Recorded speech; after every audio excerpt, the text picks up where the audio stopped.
นะโมตัสสะภะคะวะโตอะระหะโตสัมมาสัมพุทธัสสะนะโมตัสสะภะคะวะโตอะระหะโตสัมมาสัมพุทธัสสะนะโมตัสสะภะคะวะโตอะระหะโตสัมมาสัมพุทธัสสะนะโมตัสสะภะคะวะโตอะระหะโตสัมมาสัมพุทธัสสะนะโมตัสสะภะคะวะโตอะระหะโตสัมมาสัมพุทธัสสะนะโมตัสสะภะคะวะโตอะระหะโตสัมมาสัมพุทธัสสะพุทธังสรณังคัจฉามิ พุทธังสรณังคัจฉามิธัมมังสรณังคัจฉามิ ธัมมังสรณังคัจฉามิ สังฆังสรณังคัจฉามิ สังฆังสรณังคัจฉามิทุติยัมปิพุทธังสรณังคัจฉามิ ทุติยัมปิพุทธังสรณังคัจฉามิ ทุติยัมปิธัมมังสรณังคัจฉามิ ทุติยัมปิธัมมังสรณังคัจฉามิทุติยัมปิสังฆังสรณังคัจฉามิ ทุติยัมปิสังฆังสรณังคัจฉามิตติยัมปิพุทธังสรณังคัจฉามิ ตติยัมปิพุทธังสรณังคัจฉามิตติยัมปิธัมมังสรณังคัจฉามิ ตติยัมปิธัมมังสรณังคัจฉามิตติยัมปิสังฆังสรณังคัจฉามิ ตติยัมปิสังฆังสรณังคัจฉามิปานาติปาตาเวระมณีสิกขาปะทังสมาธิยามิ ปานาติปาตาเวรมณีสิกขาปะทังสมาธิยามิอะทินนาทานาเวระมณีสิกขาปะทังสมาธิยามิอาทินนาทานาเวรมณีสิกขาปะทังสมาธิยามิกาเมสุมิจฉาจาราเวระมณีสิกขาปะทังสมาธิยามิกาเมสุมิชฌาจาราเวรมณีสิกขาปะทังสมาธิยามิมุสาวาทาเวระมณีสิกขาปะทังสมาธิยามิมุสาวาทาเวรมณีสิกขาปะทังสมาธิยามิสุราเมระยะมัชฌะปมาทัฏฐานาเวระมณีสิกขาปะทังสมาธิยามิสุลาเมรยะมัชฌะปมาทัฏฐานาเวรมณีสิกขาปะทังสมาธิยามิอิมานิปัญจสิกขาปทานิสีเลนะสุขติงยันติสีเลนะโภคะสัมปทาสีเลนะนิพพุติงยันติตัดสมาสีลังวิโสทะเยพระมาจโรกาธิปติสหปติกัดอัญชลีอันทิวรังอายาจทะสันติภะสัตตาปรชะขะชาติกาเตเสตุภัมมังอนุกรรมปิมังปะชังนะโมตัสสะภะคะวะโตอะระหะโตสัมมาสัมพุทธัสสะนะโมตัสสะภะคะวะโตอะระหะโตสัมมาสัมพุทธัสสะนะโมตัสสะภะคะวะโตอะระหะโตสัมมาสัมพุทธัสสะสันตังตัสสะมะนังโหติสันตาวาจาจักกัมมะจะสัมมทัญญาวิมุตตัสสะอุปสันตัสสะตาทิโนติณบัดนี้อาตมภาพทั้งสองจะได้แสดงพระธรรมเทศนาในสันตกถาว่าด้วยเรื่องความสงบทำให้ใจเป็นสุขเพื่อเป็นเครื่องประคับประคองฉลองศรัทธาประดับปัญญาบารมีเพิ่มพูนกุศลบุญราศีในส่วนธรรมัสวนามัยคืออานิสงส์แห่งการฟังธรรม5ประการคือได้ฟังเรื่องใหม่ ได้วิจัยเรื่องเก่าได้บรรเทาความสงสัยข้อกังขาได้มีสัมมาทิฏฐิและมีจิตที่ผ่องใสมีใจที่เบิกบานและเป็นเครื่องประกอบอัปปมาทธรรมสัมมาปฏิบัติแด่ญาติโยมท่านสาธุชนพุทธบริษัทสืบต่อไปจนกว่าจะสมควรแก่เวลาแต่การแสดงพระธรรมเทศนาในวันนี้นั้นเป็นการแสดงแบบปุจฉาและวิสัชนาก็แลการปุจฉาและวิสัชนาสองธรรมาสจำต้องมีการสมมุติมอบหมายถวายหน้าที่แก่กันในขั้นต้นนี้เสียก่อนทั้งนี้ก็เพื่อให้เกิดความสะดวกแก่พระธรรมกถึกผู้แสดงและเพื่อให้เกิดความแจ่มแจ้งแก่ท่านสาธุชนผู้สดับปุระโตธรรมาสเนนิสินนังสัมมนามิวาระนี้อาตมภาพขอสมมุติพระคุณท่านผู้สังฆชินบุตรพุทธชิโนรสผู้มีสมัญญานามตามพจนโวหารซึ่งปรากฏอยู่ในภาคพจน์พระพุทธศาสนาว่าท่านพระมหาไทยอิสระธรรมโมด็อกเตอร์เรียนธรรม3 ประโยคจากวัดพระเชตุพนวิมลมังคลารามขอสมมุติมอบหมายถวายตำแหน่งให้พระคุณท่านรับหน้าที่ในตำแหน่งพระสักวาทยาจารย์มีหน้าที่ในการปุจฉาตั้งปัญหาข้อธรรมสยเมวาหังอัตตานังสัมมนามิส่วนอาตมภาพยังเป็นผู้มีความรู้น้อยด้อยด้วยความสามารถจึงใคร่ขอโอกาสสมมุติตนรับหน้าที่ในตำแหน่งพระประวาทยาจารย์มีหน้าที่ในการวิสัชนาอธิบายขยายความปัญหาธรรมนั้นๆตัดสมาสาทโวเพราะฉะนั้นขอสาธุชนผู้มีศรัทธาญาติโยมอุบาสกอุบาสิกาผู้ใจบุญทั้งหลายจงได้โปรดตั้งโสตประสาทของท่านให้เป็นปานภาชนะหนึ่งว่าภาชนะทองมาคอยรองรับเอาพระสัทธรรมเทศนาเพื่อให้เกิดธรรมัสวนานิสงส์ในเบื้องต้นตรงตามหลักธรรมที่องค์พระสักวาทยาจารย์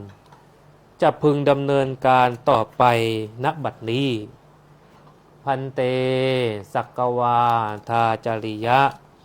ขอพระคุณท่านผู้สังฆชินบุตรพุทธชิโนรสผู้ที่ได้รับสมมุติสมัญญาจงได้ดำเนินเนื้อความตามระพะประโยคถาเริ่มแจกแจงแสดงพระธรรมเทศนาเพื่อประดับสติปัญญาบารมีและเพื่อเพิ่มพูนกุศลบุญญาราศีในส่วนธรรมสวนามัยเพิ่มพูนกำลังใจในสัมมาปฏิบัติให้แก่ท่านสาธุชนพุทธบริษัทสืบต่อไปก็มีนักกาลบัดนี้อะทะโขสกวาทาจริโยระโหคะโตสัตถุธัมมังวิจินันโตเตสุธัมเมสุกังขังอุปัฏฐเปตวาอัตตนาวิสัชเชตุงอสักโกนโตเยนะปรวาทาจริโยเตนุปสังกมิอุปสังกมิตวาวันทนังกัตตวาอัฏฐปันหังปุจจติติณบัดนี้อาตมภาพผู้ได้รับการสมมุติจากท่านพระสังฆชินบุตรพุทธชิโนรสซึ่งนั่งปรากฏอยู่ณธรรมาสน์เบื้องหน้าพระคุณเจ้ารูปนี้มีนามปรากฏในภาคพจน์พระพุทธศาสนาว่าพระใบดีกานัทพงศ์ธรรมสุนทโรพระภิกษุรูปนี้เป็นพระภิกษุรุ่นใหม่เวลาท่านเทศลีลาก็เด็ดเทศแล้วกระชับจับใจโยมทุกนาทีมาจากเมืองระยองพระหนุ่มรูปนี้แห่งเมืองระยองเป็นลูกหลานของสุนทรภู่บรมครูกวีเวลาเทศทีใดทีไรท่านก็เหมือนกับดวงธรรม กลางคลื่นลมก็ไม่ป่าน เพราะฉะนั้นจึงได้แสดงคุณสมบัติไว้เป็นเบื้องต้น ท่านก็ได้แสดงอานิสังสกถาพรรณนาอานิสงส์ของการฟังธรรม ด้วยสำนวนโวหารที่สละสลวย และมากด้วยสาระ จังหวะก็ดีลีลาก็งาม แถมใจความก็กระชับ เป็นที่จับจิตสะกิดใจของท่านสาธุชนผู้ฟัง และในที่สุดก็ได้สมมุติให้อาตมภาพ รับหน้าที่ในตำแหน่งพระสักวาทยาจารย์เป็นประธานในการเทศนา มีหน้าที่อัญเชิญพระสัทธรรมคำสอนขององค์สมเด็จพระชินวรสัมมาสัมพุทธเจ้ายกขึ้นตั้งเป็นหัวข้อปัญหา เพื่อปุจฉาซักไซ้ไต่ถามซึ่งกันและกันดำเนินความว่าอะทะโขในคราวครั้งนั้นแลสักวาทาจาริโยพระสักวาทยาจารย์ระโหคะโตอยู่ในสถานที่อันสงบสงัดสัตถุธรรมังวิจินันโตจึงคิดวิจัยใคร่ครวญถึงหลักธรรมคำสอนขององค์สมเด็จพระชินวรสัมมาสัมพุทธเจ้าเกี่ยวกับเรื่องพระติสสะแห่งกรุงโกสัมพีเตสุธัมเมสุกังขังอุปัฏฐเปตวาก็เกิดเวมติกังขาคือความลังเลสงสัยในธรรมทั้งหลายเหล่านั้นอัตตนาวิสัชเชตุงอสักโกนโตเมื่อถูกข้อกังขาครอบงำใจจนเกินวิสัยแห่งสติปัญญาและความสามารถของตนที่จะคลี่คลายให้หายกังวลจึงได้คุ้นคิดอยู่รำพึงแต่ในใจว่าโกนุโขโกนุโขโกนุโขโอ้ใครเล่าหนอที่จะพอปัดเป่าความลังเลสงสัยในครั้งนี้เสียได้เมื่อรำพึงไปรำพึงไปก็ได้พบว่าท่านปรวาทยาจารย์เป็นผู้มีความรู้คู่กับความเมตตาทั้งยังเฉลียวฉลาดและสามารถในหลักธรรมท่านปรวาทยาจารย์ผู้นี้แหละจะช่วยกำจัดปัดเป่าบรรเทาความสงสัย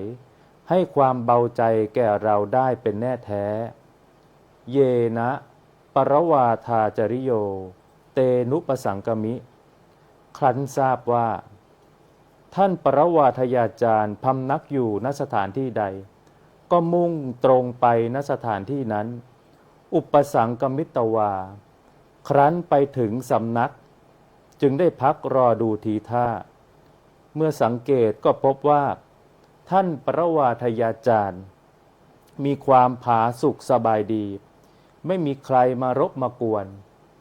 วันทนังกัตตวาอัฏฐปัญหังปุจฉติจึงได้เข้าไปหาและนั่งสำรวมกายถวายอภิวาทจากนั้นจึงได้ถือโอกาสเริ่มการสนทนามีใจความว่าอาวุโสปรวาทาจริโยถ้าความสำราญมีอยู่การที่กระผมมาสู่สำนักของพระคุณท่านในวันนี้กระผมจะขอโอกาสถามปัญหา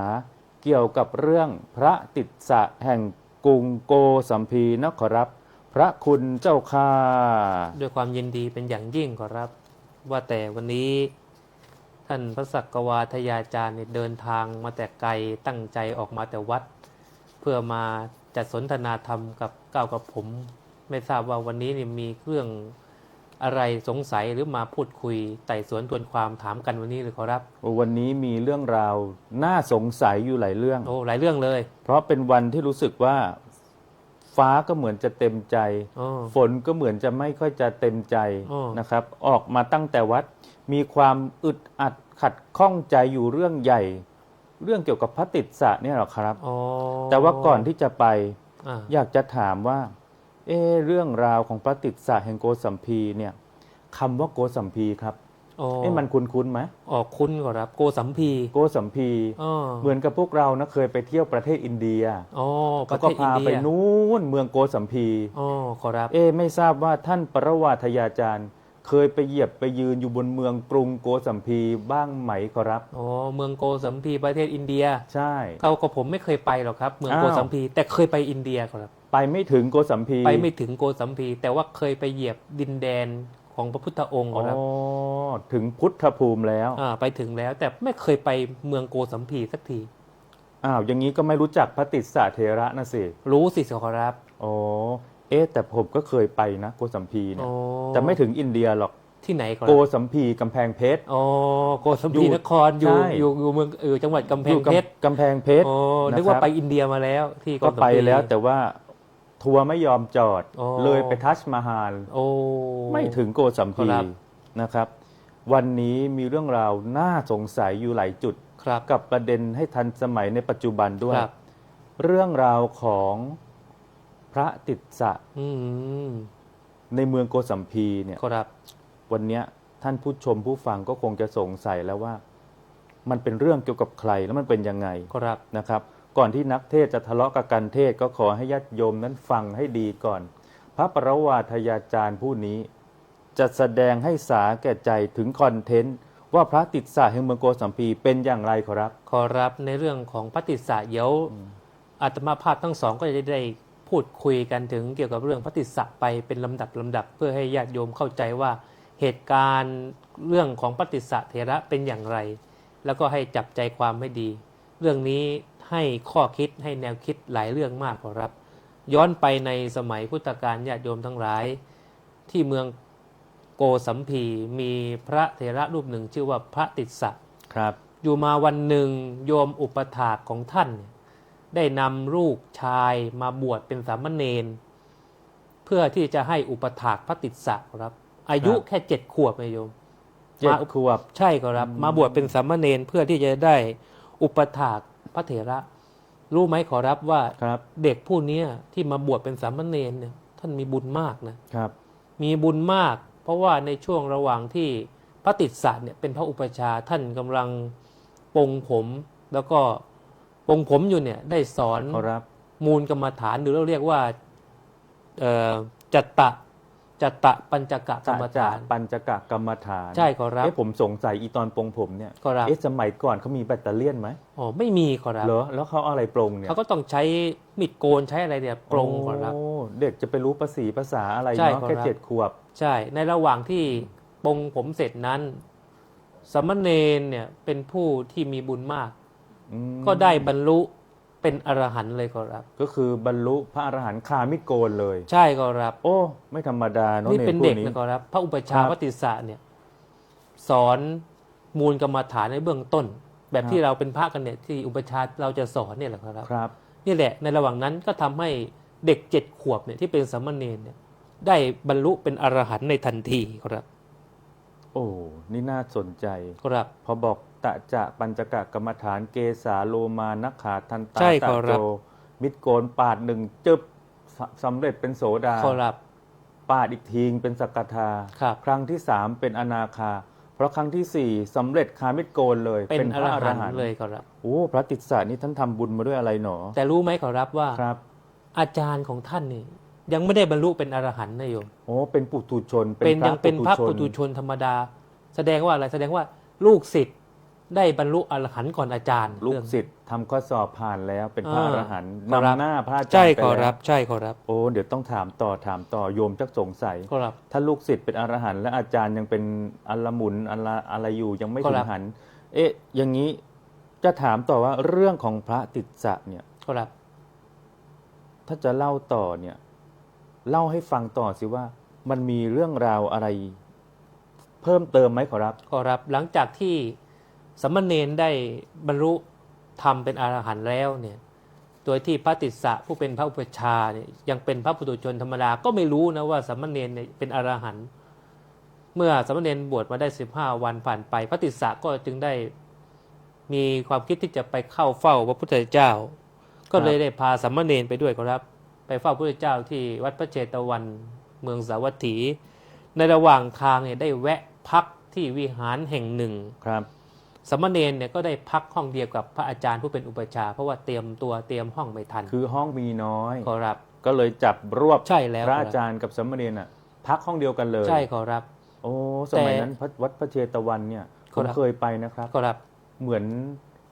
วิลล่าเลยนะครับ เป็นห้อง ครับ โอ้น่าอยู่เชียว ครับ เพราะว่าพระเนนก็เยอะปรากฏว่าก็ได้ห้องหนึ่งเหมือนกัน ใช่ ยังไง ขอ ต่อครับ พักห้องเดียวกัน แต่ด้วยความว่าที่สามเณรเนี่ยเป็นผู้มีปัญญาเป็นอรหันต์แล้ว ครับ ก็รู้ไปจนถึงพระวินัย เพราะว่าถ้าพระเนี่ยอยู่ร่วมนอนกับอนุปสัมบันที่ไม่ใช่พระเนี่ย ครับ ถ้าเกิน3 วันขึ้นไปจะต้องอาบัติครับสามเณรก็มีความคิดว่าเมื่อคิดว่าวันที่3เนี่ยถ้าเราไม่ออกจากห้องนี้ไป หรืออย่างไรก็แล้วแต่จะทำให้อาจารย์อาบัติก็เลยคิดว่าตัวเองเนี่ยจะต้องนั่งอย่างเดียวไม่นอน เพื่อที่จะทำให้อาจารย์ของตัวเองเนี่ยไม่อาบัติครับ ก็คือจะนั่ง จะนั่ง เพื่อที่จะไม่ให้ตะวันกินหัว ใช่ค ก็ รับ แปลว่าจะไม่นับราตรี ใช่ครับ โอ้นี่ญาติโยมฟังท่านพระปรวาทยาจารย์จะงงแล้วไอ้คำว่าอนุปสัมบันมันแปลว่าอะไรครับ ก็คือบุคคลที่ยังไม่ได้อุปสมบทนั่นเองอนุปสัมบัน อันนี้อนุปสัมบันเนี่ยรวมถึงแม่ชีด้วยไหม ใช่ขอรับญาติโยมทั้งหลายก็ถือว่าเป็นอนุป นั สัม บ บัน รวมเป็นหมดเลย ใช่ นะครับ ครับ อนุปสัมบัน ใช่แล้ว เรียกย่อๆก็คือยังไม่ได้บวชพระนั่นแหละ ใช่ขอรับ เป็นลูกเนน ใช่ เจ็ด ครับ ขวบ เอาแล้วยังไงต่อครับใน แล้วก็ ค่ำคืนที่สาม หลังจากที่สามเณรบอกว่าจะไม่นอนจะนั่งอย่างเดียว ปรากฏว่าในเวลาใกล้รุ่งพระติสสะผู้เป็นอุปชฌาย์ก็ตื่นขึ้นมาแล้วเนี่ย ท่านก็เอาพัดที่วางอยู่ข้างเตียงขึ้น อ๋ มา อพัดข้างเตียง เพื่อที่จะปลุกเนนแต่บังเอิญว่าไอ้ปลายพัดเนี่ย ไปโดนตาของสามเณรแตก เดี๋ยว แต่ เดี๋ยวสงสัยนิดนึง ครับ ไอ้ตอนที่ท่านพระติสสะถือพัดเนี่ย ครับ ท่านทราบจริงใช่ไหม ครับ อยากจะรู้ว่าท่านถือมือซ้ายหรือถือมือขวาครับไอ้พัดอะไรที่ว่าเนี่ย มือซ้ายหรือมือขวาไม่รู้แต่ท่านกล่าวเอาไว้ว่า มือข้างหนึ่งก็แล้ว โอ้มือ มือข้างหนึ่ง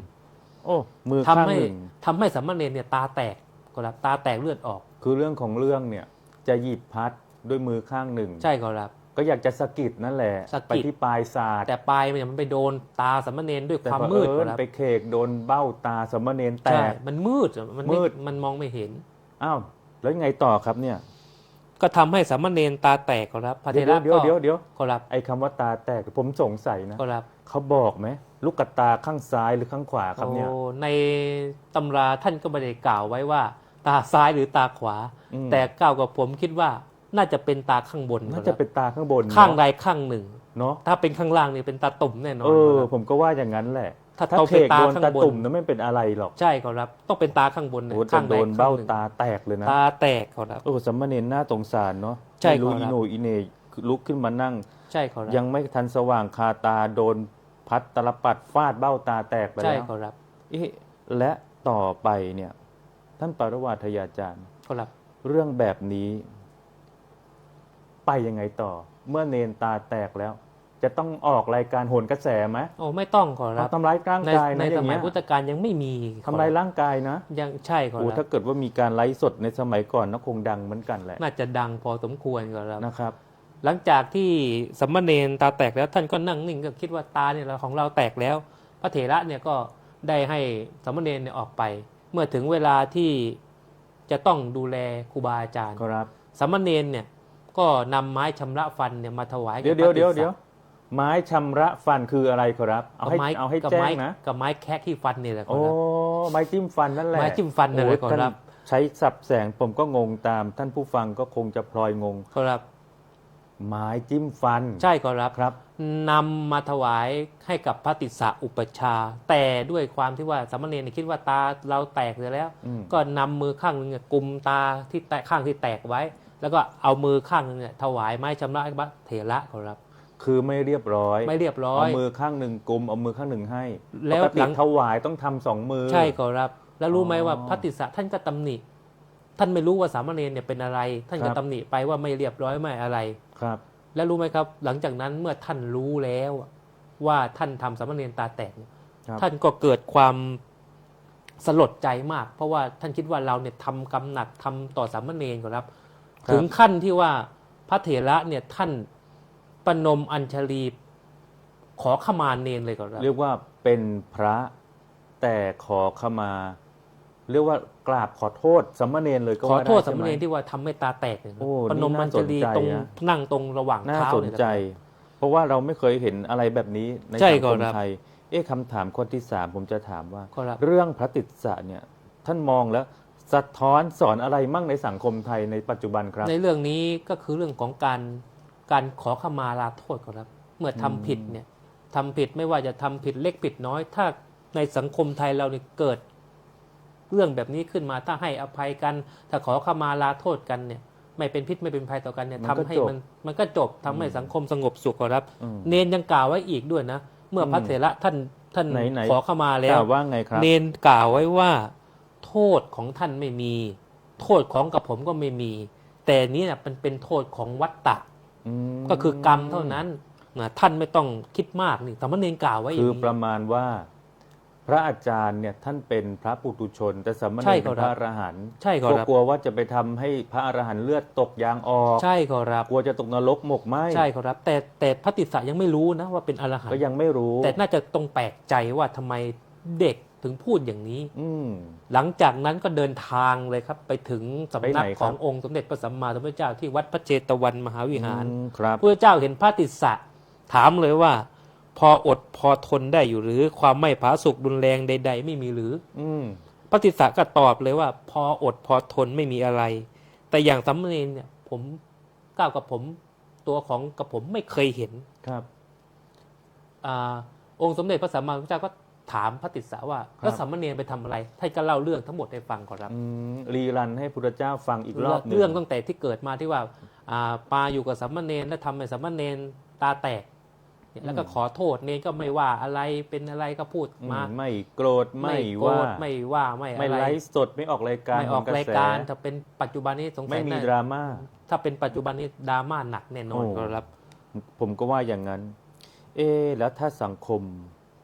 เกิดการให้อภัยกัน ครับ นะขอขมากันเวลาทำผิด ทั้งที่ตั้งใจหรือไม่ตั้งใจ ครับ เนี่ยอย่างนี้มันน่าจะดีนะครับ มันดีมากๆครับไอ อืม ความผิดไม่ว่าจะเป็นผิดเล็กผิดน้อย ผิดใหญ่ผิดมาก ถ้าคนในสังคมเนี่ย รู้จักการขอโทษขอขมาแล้วก็ให้อภัยกันเนี่ย สังคมเราจะน่าอยู่ขึ้นครับ ไม่ต้องซ้ำเติม ไม่ต้องว่าอะไรมากมายให้อภัยกันขอรับ ดั หลั ง ง ที่ ขอรับ โบราณบัณฑิตเนี่ย ขอรับ ท่านก็อุปมาสาธก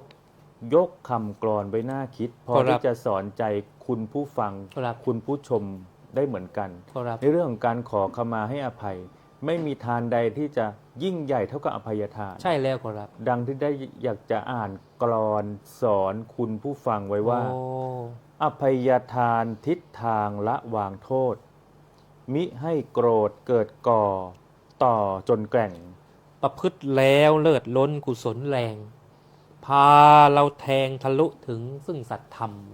แม้นยังอยู่เคืองขุนครุ่นคิดข้อง บาปจะต้องตามติดเพราะจิตต่ ยิ่งเหน็บแนมด้วยมโนโทสะนำวิบากกรรมก็รับกันนั่นกฎเกณฑ์ ำอีกบทหนึ่งท่านสอนว่าให้อภัยแล้วใจไม่มัวหมอง ได้ไตรตรองโอกาสเคยพลาดผิด แม้นใครทำกรรมใดไว้เพียงนิด อย่าไปคิดติดโกรธโทษกันเลยขอรับ โอ้ดีมากคำกรนี้ ซึ้งสถานเป็นดังดวง ขอ ใจ รับ ข้างในเลย ใช่แล้ว อีกบทหนึ่งท่านเป็นคนเมืองระยอง ขอรับ ศิษย์ลูกหา เรียกว่าเป็นลูกหลานสุนทรผู้ อ๋อ บรมครูกวีเช็กสเปียร์แห่ง ขอ เมือ รั ง บ ไทย เมื่อตอนเป็นพระประจำพรรษาอยู่ที่วัดเทพพธิดาราม ขอรับ ท่านก็แต่งกลอนสอนคน สอนคนเหมือนกัน นี่กลอนนี้ผมได้ยินตั้งแต่เรียนอยู่ป .1 นะครับ โอ้ แต่วันนี้ผมจะไม่กล่าวก่อน ขอ ผม รับ อยากจะทดสอบคนเมืองระยองฮิ โอ้ค ว่า รับ จะว่ากลอนสอนมนุษย์ของสุนทรภู่ได้ไหมครับ อ๋อ ลองโชว์สักท่อนหนึ่งให้ท่านผู้ฟังได้ฟัง ญาติโยมทั้งหลายก็คงจะได้ยินขอรับ ใช่ ก่อนนี้เราทั้งหลายก็เคยคงจะ เป็นไอ ได้ คอ ยิน นิก เป็นกลอ ใช่ น ขอรับ ที่ไอค เพื่ อ อ นิก เอามาม าก ย้ำซ้ำเติมให้เราคิดกัน ครับ ท่านก็สอนเอาไว้ว่า แล้วสอนว่าอย่าไว้ใจมนุษย์ นี่ มันแสนสุดลึกล้ำเหลือกำหนด ถึงเถาวันพันเกี่ยวที่เลี้ยวรถก็ไปคดเหมือนหนึ่งในน้ำใจคน เห็นไหม ท่านเปรียบเปรยว่าเถาวันพันเกี่ยว80 ตลบก็ยังไม่เลี้ยวไม่ลดคดเท่าใจมนุษย์ ใช่แล้วขอรับ เนาะใจมนุษย์เรานี่ลึกล้ำเหลือกำหนด ขอรับ โอ้ไม่มีอะไรจะไป แล้ว วัดใจมนุษย์ได้นะครับ ท่านพระสักวาทยาจารย์จะรู้อีกไหมครับว่าต่อไปเป็นอย่างไร เรื่องนี้ ว่าต่อสิ หลัง ครับ จากที่พระติสสะเล่าให้พระพุทธเจ้าฟังแล้ว พระองค์ทรงตรัดพระคาถาหนึ่งว่า ดังพระบาลีที่ได้ยกแสดงไว้ในเบื้องต้นขอรับ ครับ ก็คือสันตังตัสสะมะนังโหติเป็นต้นเนี่ยแปลความว่าใจของท่านผู้พ้นวิเศษแล้วเพราะรู้ชอบผู้รู้สงบเนี่ยเมื่อการงานสงบแล้ววาจาสงบแล้วคงที่แล้วใจสงบแล้วเนี่ยก็คือเป็นผู้วิเศษพ้นแล้วนั่นแหละครับ รู้ไหมว่าในที่สุดพระติสสะก็ได้บรรลุธรรมเป็นอรหันต์เหมือนกับสามเณรค สุ รั ด บ ท้ายก็เป็นพระอรหันต์ ใช่ครับ เท่ากัน แต่สามเณรเนี่ยเป็นก่อน เขาเป็นอรหันต์รุ่นพี่ ใช่ครับ เป็นซีเนียร์ก่อน นี่แหละ อ่า ครับ นี่คือเรื่องของพระติสสะเถระ เรียกว่าโดนรับน้องกันไม่น้อยทีเดียวนะครั และ บกว่า จุด จะได้เป็นพระอรหันต์ จุดเด่นในเรื่องนี้ก็อยู่ที่การให้อภัยการขอขมาลา ถูก โทษ ต้อง กันครับ โอ้เรื่องนี้เป็นเรื่องใหญ่ในสังคมไทย ใช่ครับ ช่วงเนี้ยผม ครับ สังเกตท่านแล้ว ครับ มีพฤติกรรมแปลก อย่างไรครับ ๆผมเห็นไปพุบโผล่อยู่แถวเขตสาทรผมเห็นนะ ตาวิเศษผมก็มี มี กล้อง ตาวิเศษด้วย มี นะครับ เพราะว่าเป็นกล้องวงจรปิด โอ้โห 40 กล้อง ขอ ผ รั ม บ เห็นอยู่ ครับ ท่านไปพุบโผล่ก็จะถามนั่นแหละว่า ช่วง ครับ นี้พระปรวาทยาจารย์ มีเหตุการณ์อันใดทำอะไรอยู่หรือขอรับ อ๋อในช่วงนี้ก็ที่เขตสาทรนี่วัดยานนาวาก็ผมก็ไปร่วมโครงการฝึกอบรมพระนักเทศน์ธรรมเพรี อันนี้ก็ประชาสัมพันธ์ให้เราทราบ โอ้นี่โครงการดี ใช่ นี่ ครับ ธรรมเพรีย่ำกลองแห่งธรรม ใช่แล้วครับย่ำกองแห่งธรรมโดย อืม ดำริของเจ้าพระคุณสมเด็จ พระมหาธีราจารย์ กรรมการมหาเถรสมาคมเจ้าคณะใหญ่หนเหนือครับ เจ้าวาดวัดพระเชตุพนวิมลมังคลาราม ใช่ครับในสมัยที่ท่านยังเป็นดำรงตำแหน่งที่เจ้าวาดวัดยานนาวาท่านก็มีดำริเริ่มธรรมเพรีฝึกอบรมพระนักเทศน์ครับ เราก็ได้ไปช่วยกันสานต่อก่อเกิดให้เป็นโครงการนี้ขึ้นมาครับ ถือว่าเป็นการเปลี่ยนความฝันของเจ้าพระคุณสมเด็จให้เป็นความจริง ใช่ครับ บัดนี้สำเร็จรู้ล่วงด้วยดี ใช่ครับ นักเทศธรรมเพรีมาฝึกอบรมเรื่องของการเทศ ครับ 73 รูป 73 รูป ที่วัดยานนาวา ใช่ครับ เขตสาทรกรุงเทพมหานคร ครับ ตั้งแต่วันที่ 19 ถึงวันที่ 28 เดือนนี้ ใช่ และท่าน ครับ ผู้ชมผู้ฟัง ถ้าอยู่เฉยๆอยู่กับบ้านเนี่ยมันอาจจะไม่มีอะไร ครับ ลุ้น เอาหูไปฟังก็ได้นะ ใช่ครับ ร่วมถวายกำลังใจ ร่วมติดกันเทศให้กำลังใจ แก่ลูกพระที่ไปฝึกอบรมเป็นการเทศแบบธรรมเพรี ครับ ธรรมะก็เรื่องหนึ่งเพรีก็แปลว่ากลอง ครับ ก็คือกลองแห่งธรรมนั่นเอง ใช่ครับ เมื่อใดที่มีการลั่นกลองแห่งธรรมเมื่อนั้นชัยชนะก็จะปรากฏ ครับ นะครับ นี่เองชัยชนะที่พระองค์นั้นชนะเหนือกิเลสทั้งปวงนี่แหละ ครับ เป็นอุปมาเกี่ยวกับธรรมเพรี ครับ ได้ไงต่อธรรมเพรีเนี่ยครับวันนี้มีเหตุการณ์อะไรไหมครับ ก็ยังมีการแสดงธรรมอยู่ทุกๆ วันจนถึงวันที่ 27 ครับก็ช่วงเช้าช่วงบ่ายช่วงเย็นช่วงค่ำก็ไปฟังกันได้วันนี้ก็เป็นข้อมูลเบื้องต้นคร่าวๆให้ท่านทั้งหลายได้ไปร่วมกันครับ ครับ ในท้ายที่สุดจริง ๆ ตั้งแต่คำถามแรกจนถึงคำถามสุดท้าย ครับ กระผมหรืออาตมาภาพก็จะได้ขมวดรวบรัดให้ญาติโยมได้ฟังว่า ครับ เรื่องของพระติสสะแห่งกรุงโกสัมพีนั้น ท่านเป็นพระเถระที่มีลูกศิษย์เป็นสัมมาเนรแต่เผอิญลูกเนรนั้นนะเป็นพระอรหันต์แต่ก็อยู่ร่วมกัน ก็กลัวว่าจะเป็นอาบัติก็จึงเกิดเหตุการณ์ที่เป็นเรื่องเป็นราวกันถึงพระกันของพระพุทธเจ้า ครับ ว่าพระอาจารย์นั้นนะพลั้งเผลออยากจะปลุกลูกเนรก็ฟาดเอาดั้มพัดไปตอกเอาเข้าหัวตาสามเณรแตก ครับ ทีนี้ลูกเนรเป็นพระอรหันต์ก็ได้ละวางความเจ็บปวดก็ถือว่าร่างกายนี้เหมือนไม่ใช่ของตน ใช่ครับ สุดท้ายแล้วก็ไม่มีใครได้รับโทษก็คือเป็นโทษ ใช่ ของวัฏฏะไป ใช่ครับ ทั้งคู่ก็ได้เข้าสู่พระกระแสอรหันตสัมมาเขาเรียกเข้ากระแสเป็นพระอรหันต์ ใช่ครับ เท่าเทียมกันทั้งศิษย์ทั้งอาจารย์ ครับ ในท้ายที่สุด แล้วก็ใจความสำคัญก็คือว่าการให้อภัย ให้อภัย การให้อภัยนี่เป็นสุดยอดแห่ง แล้ว การ ก็ ให้อภัย แล้วก็การขอขมาครับ ถูกต้อง ขโทษ ครับ กันครับ ถูกต้องครับ ในท้ายที่สุดแล้วเทศนาประโยชน์สาเนถึงคราวยุติลงของการเทศพระธรรมเทศนานี้ ก็จึงใคร่ขอบุญคุณบารมีของบุรพพระมหากษัตริย์ ในหลวงรัชกาลที่ 10 เป็นในหลวงที่เราปวงชนชาวไทยนั้น ได้รับรู้รับเห็นถึงการที่พระองค์นั้นทรงเป็นเอกอัครศาสนูปถัมภกยอยกพระพุทธศาสนา ด้วยพระบาลีที่ได้อัญเชิญไว้แต่งเป็นเพื่อให้เกียรติแก่พระองค์ว่าทะสะปารมิตานุภาเวนะราชูนังปุญญเตชะสาอันตรายาวินัสสันตุสทาโสถีพระวันตุโนด้วยทะสะบารมีสีเรืองโรจน์บุญญเดชจอมพัทไทยแผ่ไพศาลช่วยปกป้องผองไทยพ้นภัยผ่านให้ศพสารกะเสมสันนิรันเทินขอให้ไทยจงเป็นไทยทุกแหล่งล่าขอให้ศาสตร์กษัตริย์ตาคู่ฟ้าสยามอีกทั้งยังขอเอ่ยเอกอ้างองค์คุณพระพุทธรัตน์เป็นดังฉัตรแก้วคุ้มให้แคล้วคลาดทุกข์พ้นสุขผองเอ่ยเอกอ้างองค์คุณพระธรรมรัตน์เป็นดุจดังฉัตรทองที่จะช่วยคุ้มครองปกป้องพยันตรายขออ้างองค์คุณพระสังฆรัตน์กำจัดโรคให้เสื่อมโศกสืบชนจนเกินไขอ้างอิงองค์คุณพระไตรรัตน์เป็นดุจดังฉัตรชัยเจริญวัยเจริญศรีทวีสุขทุกประการเทศนาบรรหารมาโดยประสงค์จึงจะขอสมมุติยุติลงคงไว้แต่เพียงเท่านี้เอวังก็มีด้วยประการฉะนี้ ยะถาวาริวหาปุราปริปุเรนติสาครังเอวะเมวะอิโตทินังเปตานังอุปกัปปติอิชิตังปัฏฐิตังตุมหังคิปะเมวะสมิจจตุสัพเพปุเรนตุสังกปปาจันโทปนะระโสยถามณิโชติระโสยถาสัพพีติโยวิวัชชันตุสัพพโรโควินัสสตุมาเตภวัตวันตรายโย